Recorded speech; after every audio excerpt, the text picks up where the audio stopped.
السلام عليكم ورحمة الله وبركاته. الحمد لله رب العالمين، والصلاة والسلام على رسولك الكريم. اللهم صل على سيدنا محمد وعلى آله وأصحابه أجمعين. يا الله أنت حليم كريم عظيم تحب العفو فاعف عنا يا كريم. ربنا ظلمنا أنفسنا وإن لم تغفر لنا وترحمنا لنكونن من الخاسرين. We seek Allah subhanahu wa ta'ala's mercy. We ask for forgiveness for our sins. We request Allah subhanahu wa ta'ala to open our hearts to the book. And we thank Him for granting us this morning to reflect on ayah number, starting with ayah number 120 of Surah Al-Baqarah. أعوذ بالله من الشيطان الرجيم بسم الله الرحمن الرحيم. ولن ترضى عنك اليهود ولا النصارى حتى تتبع ملتهم قل إن هدى الله هو الهدى ولئن اتبعت أهواءهم بعد الذي جاءك من العلم ما لك من الله من ولي ولا نصير. Very difficult ayah if we pay attention to the text of the Qur'an, and rather easy if we just want to accept the rendering in most of the translations, which would be the Yahud and the Nasara, the Jews and the Christians are not going to be pleased with you until you follow their millah. Different translators would have translated differently,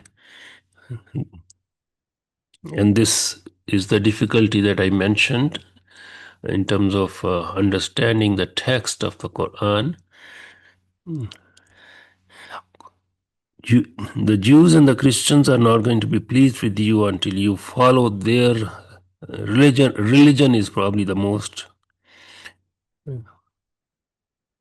popular translation for millah. قُلْ إِنَّ هُدَى اللَّهِ هُوَ الْهُدَى. Say that the guidance is the guidance of Allah. وَلَئِنِ اتَّبَعْتَ أَهْوَاءَهُمْ بَعْدَ الَّذِي جَاءَكَ مِنَ الْعِلْمِ مَا لَكَ مِنَ اللَّهِ مِنْ وَلِيٍّ وَلَا نَصِيرٍ. And if you were to follow their hawa, another word we want to make our own, after knowledge has come,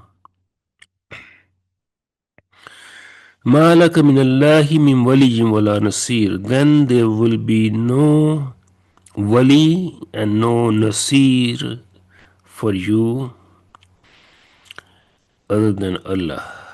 So the difficulty you can see in terms of the vocabulary, the usage of the vocabulary in this ayah requires some reflection.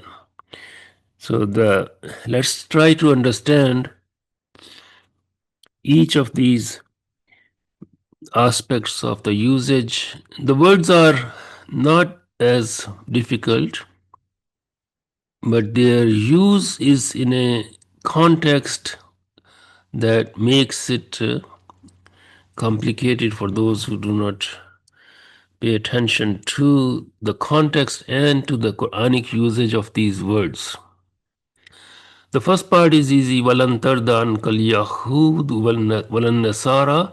The Yahud and the Nasara are not going to be pleased with you. حَتَّى until تَتَّبِعَ مِلَّتَهُمْ, until you follow their millah. The address obviously is to the Prophet alayhi salatu wassalam, and through him to you and me until the end of time.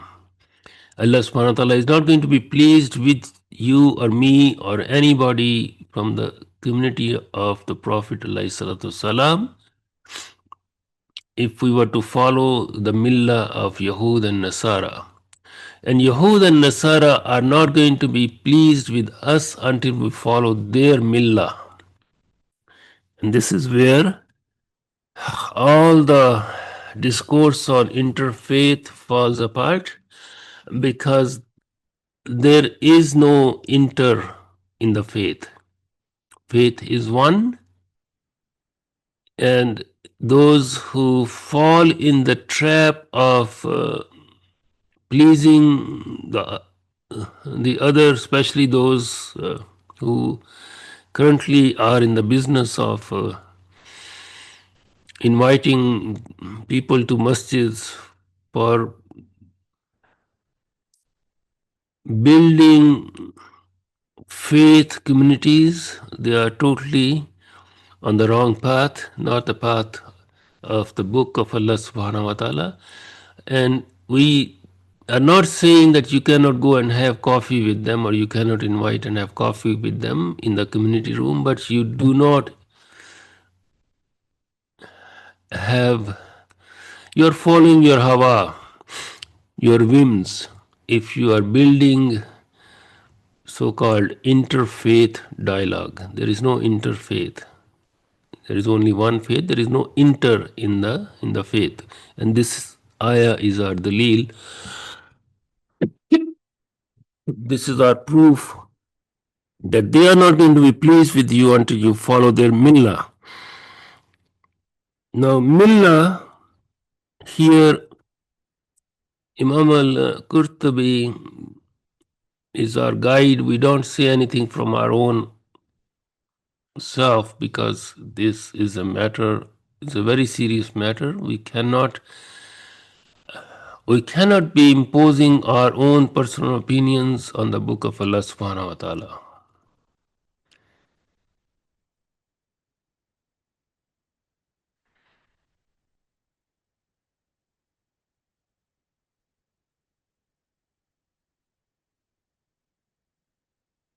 So we want to know what millah is.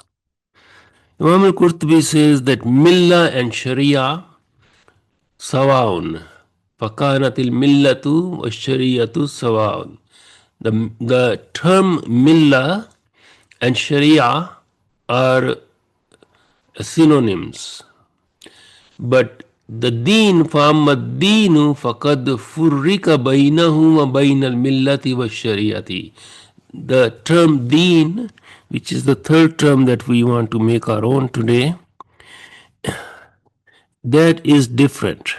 So sharia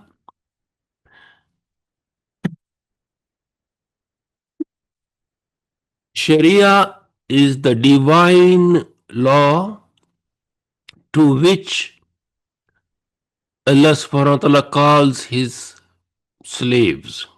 فَإِنَّ الْمِلَّةَ وَالشَّرِيَّةَ مَا دَعَا اللَّهُ عِبَادَهُ إِلَى فِعْلِهِ. So millah and sharia is what Allah subhanahu wa ta'ala calls his slaves to act upon. وَالدِّينُ, whereas deen مَا فَعَلَهُ الْعِبَادُ عَنْ أَمْرِهِ. Deen is what ibad, the slaves of Allah, do by the command of Allah subhanahu wa ta'ala.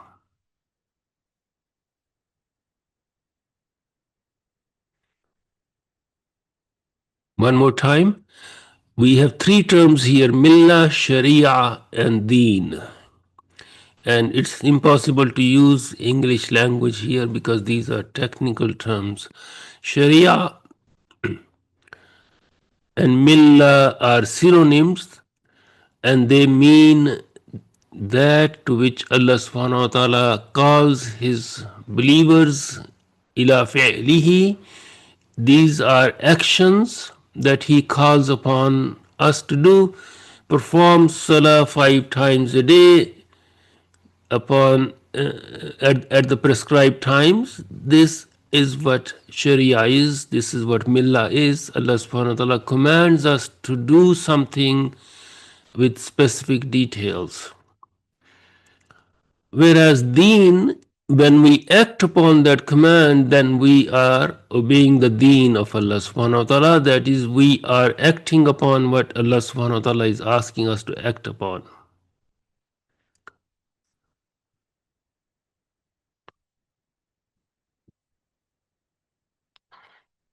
Is that clear? Three technical terms, two are synonyms, millah and sharia. Deen is different. Deen is the actual human response to the calling of Allah subhanahu wa ta'ala.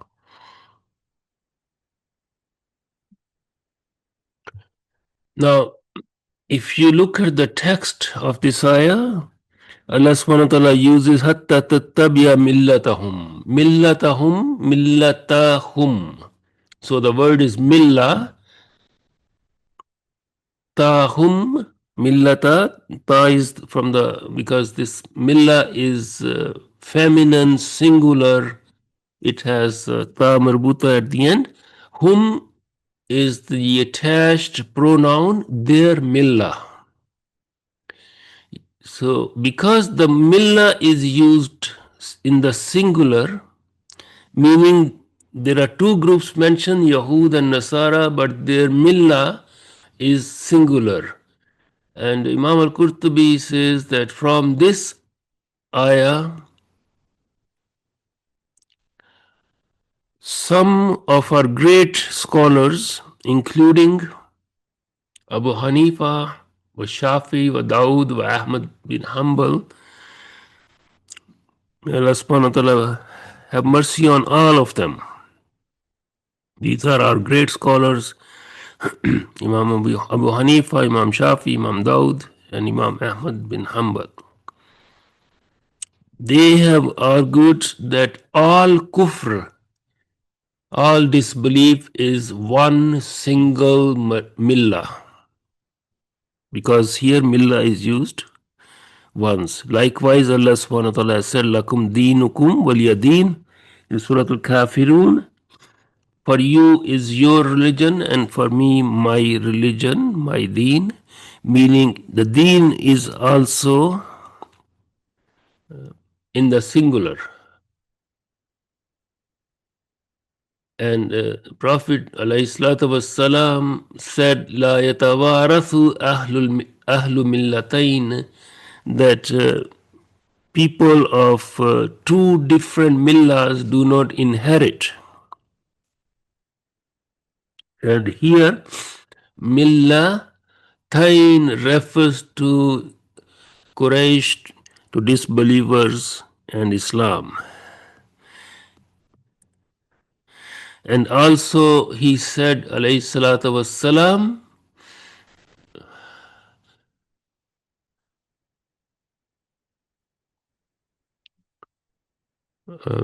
that La yarithul muslimun kafir. The Muslim does not inherit from a kafir. All of these are arguments for one thing, and that is all kufr, all kinds of kufr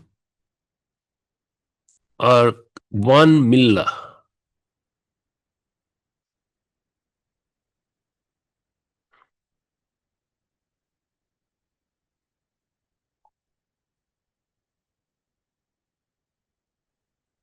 However, Imam al-Qurtubi himself, and he is also basing his opinion on previous scholars, especially because he's a Maliki, and he is saying that Imam Malik says that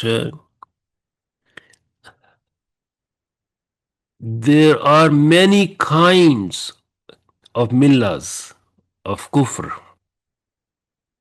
Millatahum, although this is a singular millatahum, but plural is intended.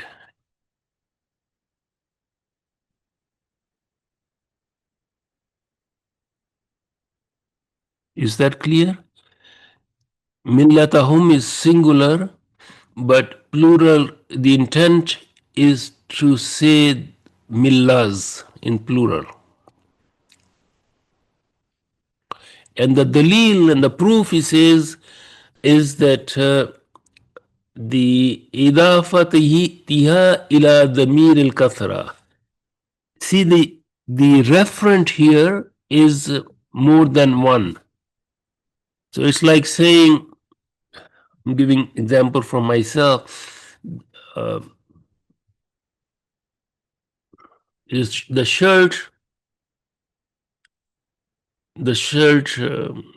of A and the shirt of A and B, and it can mean one shirt that belongs to A and B, or it can mean a shirt belonging to A and a shirt belonging to B. So Imam al-Qurtubi is saying that this is one of the examples, and he has his own examples here as well instead of the shirt. كما تقول أخذت عن علماء أهل المدينة مثلا علمهم وسمعت عليهم حديثهم. He says that you say that I took knowledge from the people of the city, or I heard hadith from the people of the city, and we are saying in plural.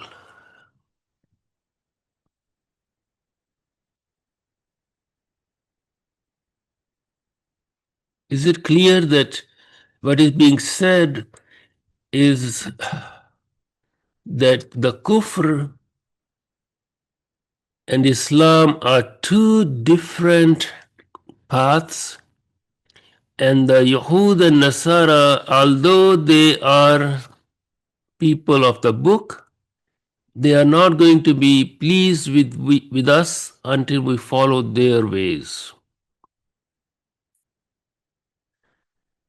And because the khitab here is, first of all, to the Prophet ﷺ, and the second, his ummah. وَأَنَّهُ لِرَسُولِ وَالْمُرَادُ بِهِ ummah. Yani this, you see, there is in the second half of the ayah, there is a very strong wa'id. There is a warning that if you وَلَئِنِ اتَّبَعْتَ أَهْوَاهُمْ بَعْدَ الَّذِي جَاءَكَ مِنَ الْعِلْمِ, if you were to follow their hawa after knowledge has come to you, then you will find no refuge. مَا لَكَ مِنَ اللَّهِ مِنْ وَلِيٍّ وَلَا نُصِيرٍ. You will have no one to save you. But because this such a strong wa'id, both Imam Razi also has an explanation that although the khitab is to the Prophet ﷺ, but intent is the ummah to which he was sent ﷺ, that is you and me.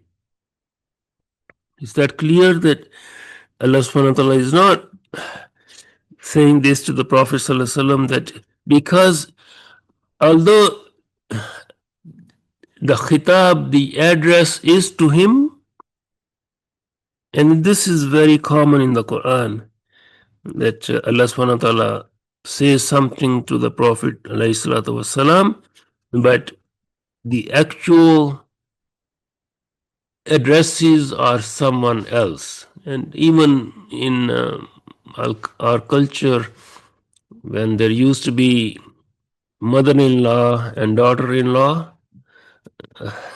relationship, if the mother-in-law wanted to teach something to the daughter-in-law, instead of saying directly to her, she would say to her own daughter, I told you not to wash dishes like this, for example. But she is correcting the daughter-in-law by addressing the daughter. So this follows from. So Allah subhanahu wa ta'ala is saying to you and me that they are not going to be pleased with you until you follow their hawa. I really want to go into the details of what Hawa is so that it becomes very clear and that they are not Yahud and Nasara have Hawa. They don't have a millah. They don't have a religion, a sacred law that is fully established, that is unaltered. So Hawa is a very good English rendering is whims. Whims are Hawa. Hawa is also air. So there are lots of people with lots of Hawa these days. And Hawa means that people do not follow the religion that was revealed to the Prophet ﷺ. They follow their own Hawa, their own whims in matters that belong to the religion. And Razi says that Allah subhanahu wa ta'ala knows that the Prophet ﷺ is not going to follow their Hawa. But this also shows that not only the addresses here are the Muslims in general, but also it is possible for Allah subhanahu wa ta'ala to use an impossibility that He knows is not going to happen in order to convey what He wants to convey.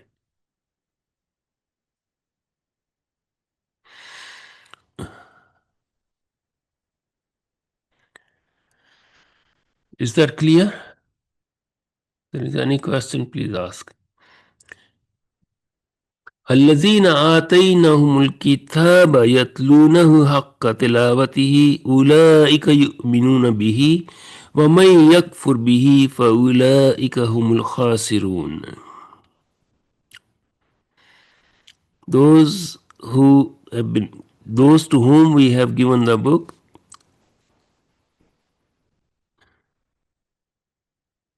they recite it with the haqq, with the right of recitation, and they are those who have iman, and whosoever does kufr with it, so those people have humul khasirun. Khasara is loss. So those people are in loss. Allazina ataynahumul kitab. Who are these people? You see, one of the aspects of the Quran continuously we face is to determine the addresses. We just, previous ayat, we just saw how the address is linguistically to the Prophet ﷺ, but in reality it is not he ﷺ who is being addressed. In this case, allazina is the plural. Who are yani those, but who are those?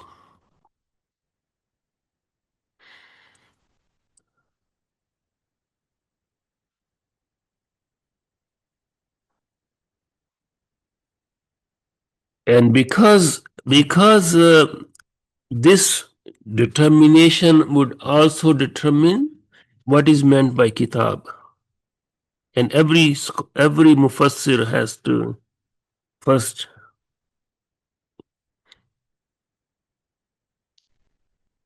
determine this. And you notice that in our tradition, nobody is going to have the courage or audacity, not the courage, to say, I think this. Nobody is going to do that. In such cases, there is no I involved here. Qala Qatada, Imam al-Qurtubi is going to anchor his understanding on the explanation provided by Qatada, rahimullah, may Allah have mercy on him. He is one of our great scholars from the Tabaeen, and then who said that these are the people, Ashabu Nabi, these are the companions of the Prophet ﷺ, because wal kitabu ala hazal ta'wili al Quran, because if we accept this is the deduction Imam al-Qurtubi is making, because obviously if allazina are the companions of the Prophet ﷺ, ataynahumul kitaba, kitab would be the Quran. But he is so honest, like all our scholars. Waqala Ibn Zayd, he cites the opinion of Ibn Zayd, who said, Hum man aslama min Bani Israel, wal kitabu ala hazi ta'wil Tawrah.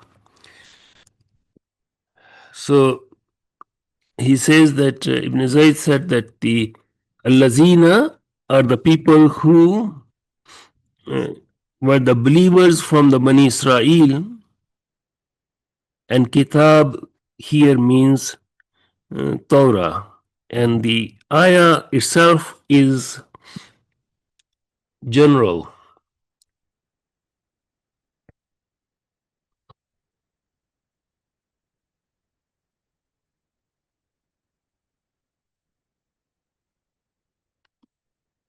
Is that clear that there is a difference of opinion? And Imam Razi is going to be strong in saying that the first opinion by Qatada is the preferred opinion, because the part of the ayah which says Yatlunahu haqqa tilawatihi, this is a description of the recitation of the Quran.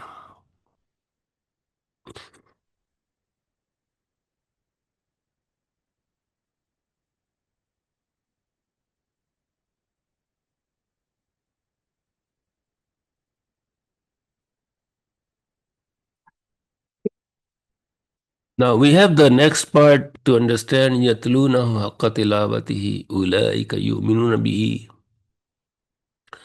Tilawa haqqa tilawatihi. The translations would probably say recitation. Some may also explain that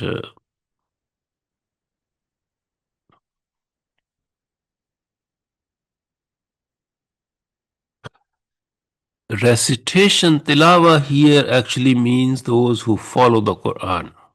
Just not the simple recitation with the tongue, but the actual actions according to what they recite.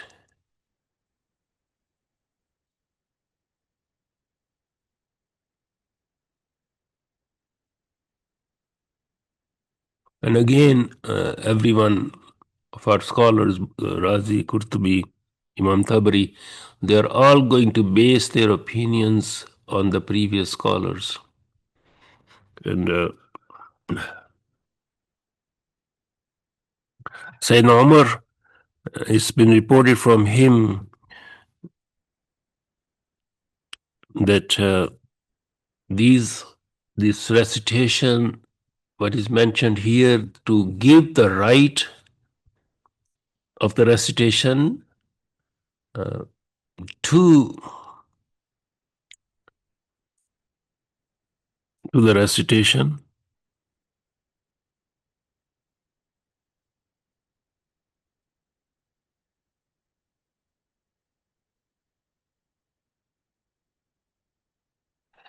Sayyidina Umar said that هم الذين إذا مروا بآياته رحمة سألوها من الله وإذا مروا بآياته عذاب نستعاذ منها.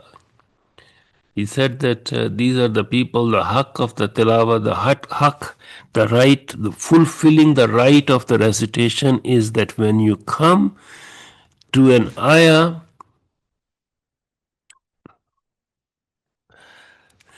of mercy, you ask for mercy, and when you come to an ayah of punishment, you seek refuge from Allah's punishment.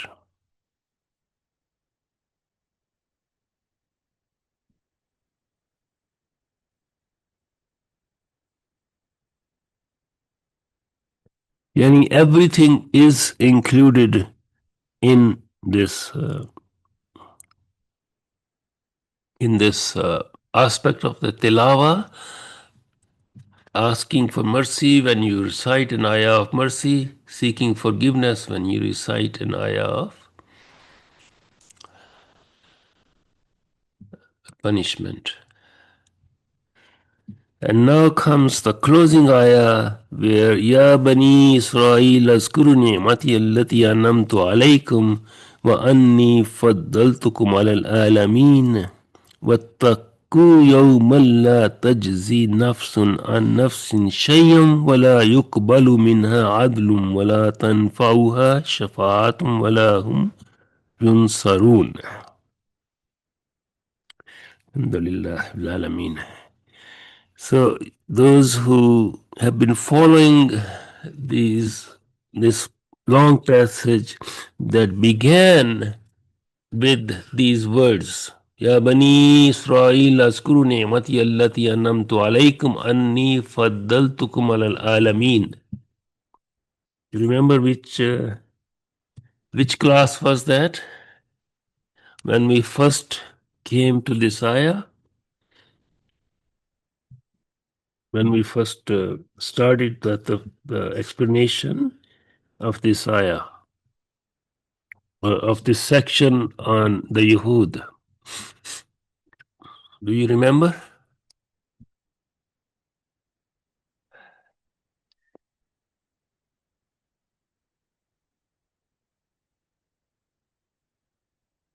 So this is a very concentrated section of Surah Al-Baqarah where Allah subhanahu wa ta'ala has mentioned in detail many aspects of the transgressions of the Yahud. And similarly in Surah Al-Imran, inshallah, we are going to have a section on the Christians.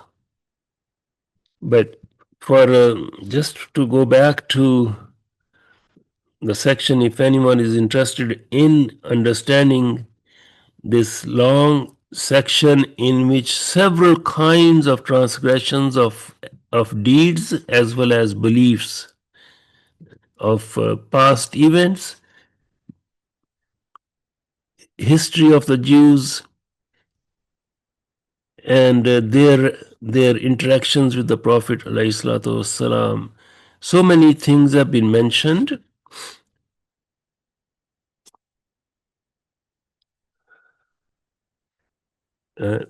So there were other ayahs in between, but this section that began with Ya Bani Israel azkuru ni'mati allati anamtu alaykum wa awfu bi ahdi ufi bi ahdikum wa iyaya farhabun was ayah number 40 of Surah Al-Baqarah. And now we just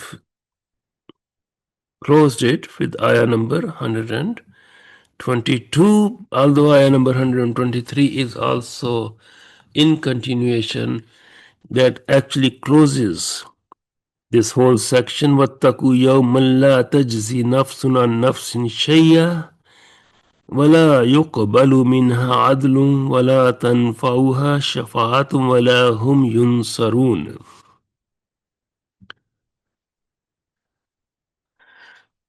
وَاتَّقُوا, have fear of the day, لَا تَجْزِي نَفْسٌ عَنْ نَفْسٍ شَيْئًا, on which no nafs will be accepted in place on another nafs. وَلَا يُقْبَلُ مِنْهَا عَدْلٌ, and adl will not be accepted from it. وَلَا تَنْفَعُهَا شَفَاعَةٌ, and it will not benefit from any intercession,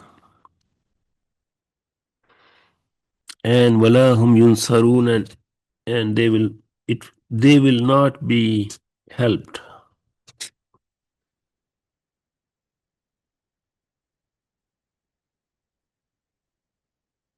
So because this is the closing ayah of this long passage on Bani Israel, you would find that many classical mufassirs, they they don't go into details of this particular ayah,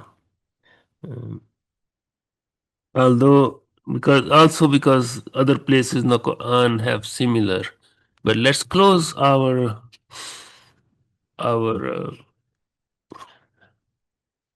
class today with some reflections on this part, this ayah itself, because it has creedal issues involved in its explanation.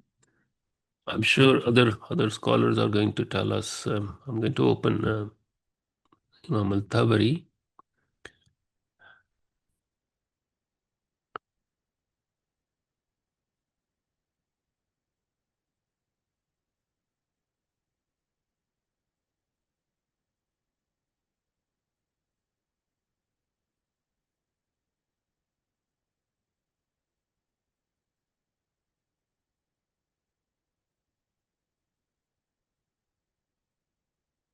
Yeah.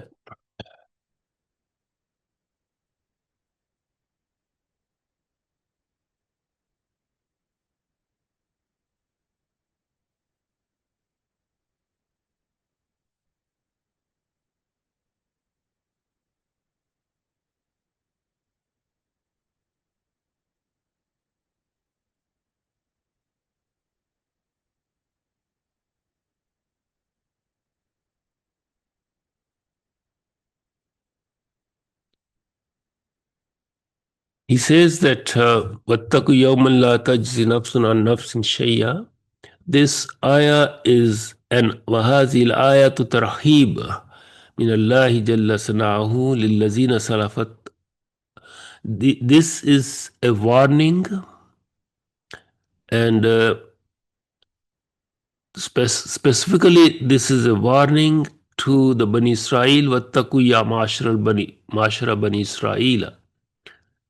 O the children of Bani Israel, وَاتَّقُوا can also be beware of the day when no soul is going to be able to ransom another soul, and then the rest of the things mentioned in this ayah. But Imam al-Tabari specifically is saying that you, Bani Israel, you have changed my book, Allah subhanahu wa ta'ala is saying, and you have altered its explanation, and you have denied my messenger Muhammad sallallahu alaihi wasallam.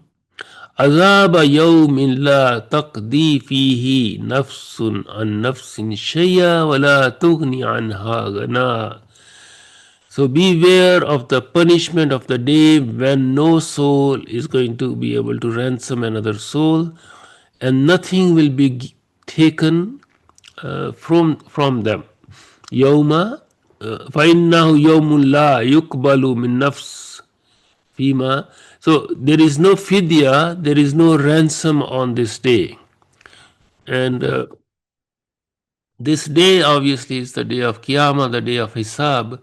And this ayah is, as I said, has creedal issues because we know there is intercession of the Prophet ﷺ on that day, but that intercession is not for people of disbelief, people who do not believe.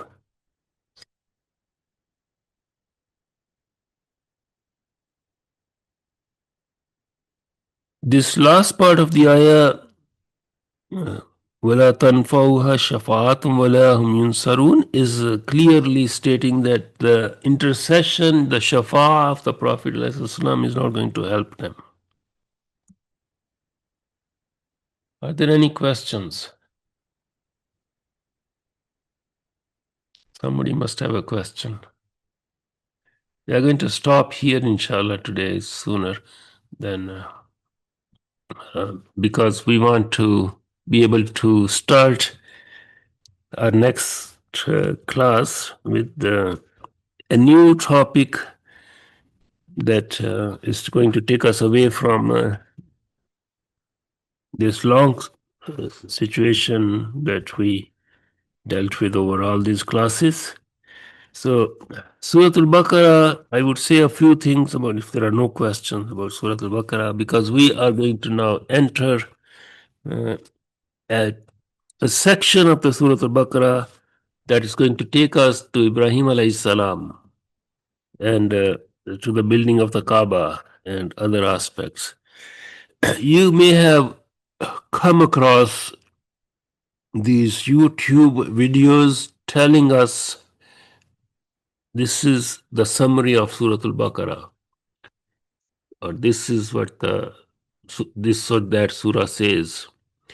Please never listen to those things, because they are total deconstruction of the methodology of the Quran. Methodology of the Quran is that it is a text that has totality of its message on almost every single page, let alone every single surah. Meaning, as Imam al-Ghazali has taught us, the Quran is the invitation of Allah subhanahu wa ta'ala to come back to Him. And this is the sir, this is the deepest meaning of the Quran, that this is the invitation of Allah subhanahu wa ta'ala to come back to Him. And He says, in order to go to Him, humankind needs to know the path to go to Him. So He sent prophets to tell us this is the road to Him, this is the path to Him. And because you can go to Him in two possible states, everybody can go to Him, everybody has to go to Him, but when you go to Him, you will be either in this or that state. So you need to know what are the two ultimate situations awaiting, or people will be resurrected in those two situations, the people of the right and the people of the left. And that is the ma'ad, that is the return. So Tawheed, Risala and Ma'ad are the three fundamental themes of the Quran, and they are present on every page of the text of the Quran. Therefore, people who say, well, this surah says this surah says this, they are approaching that surah from a very myopic, small view. And for a surah like Surah Al-Baqarah, if somebody tells you that this surah if they try to reduce the surah, as you have seen, even we are almost halfway, slightly less, quite a bit less actually.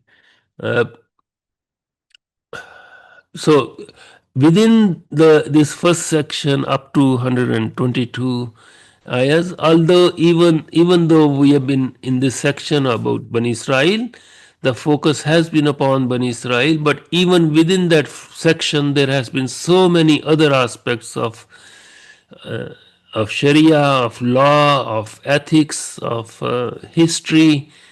Other things have come in within that section, but also you will remember Alif Lam Mim Zalikal Kitabu La Raiba Fi.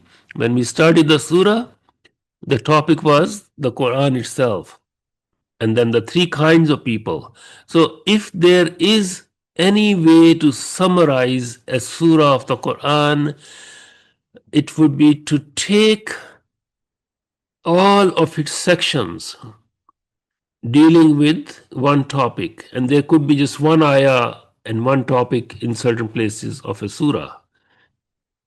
So when we began, for example, the Alif Lam Mim Zalikal Kitabul La Rayba Fi, we have a section on the Quran itself. So that is the only way to, and it may be helpful. It is helpful for many readers to deepen their understanding of a surah by breaking it into sections which are real sections, which do not bulldoze the whole surah into one small topic. So that is possible, and that may even be helpful. But because each of these sections also have the same aspect of the three themes of the Quran, it is important to keep that in mind. So, just to make it concrete, to conclude, أعوذ بالله من الشيطان الرجيم بسم الله الرحمن الرحيم ألف لام ميم ذلك الكتاب لا ريب فيه هدى للمتقين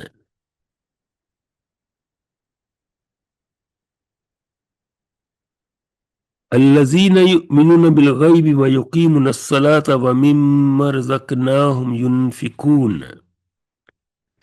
If we were to start with Alif Lam Mim and go up to the Muflihun part, we can conceive this section to be one particular unit that defines the book of Allah subhanahu wa ta'ala, and then it defines three kinds of people who are going to who are going to be the types of human beings until the end of time. There are the believers, and there are the disbelievers, and there are the people in between, munafiqun. So if we were to have this kind of thematic summary of the surah and put ayats, put the verses, and make a mental map, make a real map of the surah, we will benefit tremendously by having a crystal clear thematic structure of Surah Al-Baqarah, which otherwise is very difficult to grasp because of the length of the surah. So maybe people want to do that. We are 122 ayahs, so that could be someone who is really dedicated to the book of Allah subhanahu wa ta'ala to say, I'm going to do this. I'm going to start from Alif Lam Mim, and I will now have a clear relationship based on, and if you have that kind of thematic map of Surah Al-Baqarah, all the 286 ayahs of Surah Al-Baqarah, inshallah you would have covered everything, every topic in some way.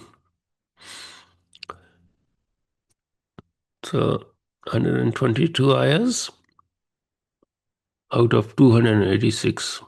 Still time to catch up from. Are there any questions?